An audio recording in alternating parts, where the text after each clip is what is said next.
I'm Ron Paul. I'm a congressman from Texas, serving in my 10th term. I am the champion of the Constitution. You get the sense that the country is desperate for someone to show us the way. Not the old way, not the same way, but a new way. Ron Paul, who raised more than $5 million in the third quarter, trailing not far behind fellow Republicans like John McCain and Fred Thompson. Ron Paul, who has a huge internet following. He's a congressman, a physician who's delivered more than 4,000 babies.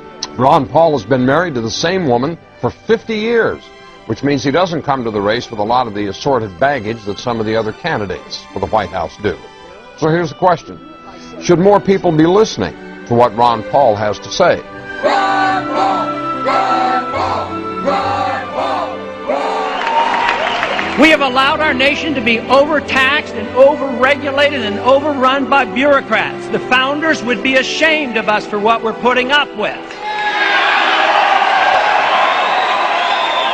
Matter of fact, if you look at every single problem we're facing today, it's because of the lack of respect for the rule of law and the Constitution. The right guy is the guy who's anti-government, anti-war, pro-personal liberty, pro-economic freedom. Vote for him, whatever party he is. And if you have to change parties to vote, that's like 5 clicks on the internet. It's not complicated. If you really want to have a choice between a real revolutionary candidate and someone out of the machine, well, this can happen. Ron Paul brings together people of all races, all socioeconomic backgrounds, all political affiliations, because freedom is truth, and truth is power, and we can live and be free in this country if we believe we can. John writes from West Virginia, yes, more people should listen. A rarity. A man of principle, integrity, and high values running for president.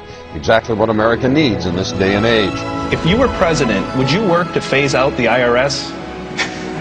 Immediately. That's what they call a softball. And you can only do that if you change our ideas about what the role of government ought to be. If you think the government has to take care of us from cradle to grave, and if you think our government should police the world and spend hundreds of billions of dollars on a foreign policy that we cannot manage, you can't get rid of the IRS. But if you want to lower taxes, and if you want the government to quit printing the money to come up with shortfall and cause all the inflation, you have to change policy. Congressman Ron Paul, you appear to have consistent, principled integrity. Americans don't usually go for that. 1,500 people packed into the War Memorial Auditorium to see Paul speak. The Republican is making waves for his anti-war limited government positions. This is just a small example of the types of things that are happening really across the country. Why are you resonating with people out there? Is it because of your opposition to the war in Iraq? I think that's part of it. I think the message obviously is popular enough. They say, yes, we like the ideas of freedom, the Constitution, limited government, less taxes. But I think the other part is people are worried, more so than I think the politicians on the Hill understand. What is going on? I want to stand and listen to the answer to my question. Why are you arresting me? You're asking me help! Back up! I do! Why did he help? What did I do? What did I do? Come on, Papa. Because a vision softly creeping left its seeds while I was sleeping, and the vision that was planted in my Congressman Paul, I believe you are the only man on the stage who opposes the war in Iraq.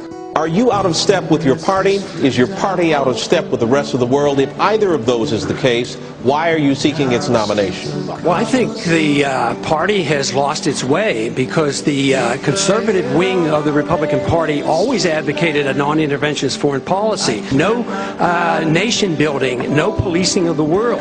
Republicans were elected to end the Korean War. The Republicans were elected to end the Vietnam War. There's a strong tradition of being anti-war in the Republican Party. It is the constitutional position. It is the advice of the founders to follow a non-interventionist foreign policy. Stay out of entangling alliances. Be friends with countries. Negotiate and talk with them and trade with them.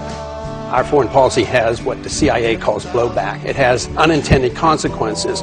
You can go back to 1953 when we put the Shah into power, or us supporting Osama bin Laden and radicalizing the Islamics to go after the Soviets, and that comes back as blowback.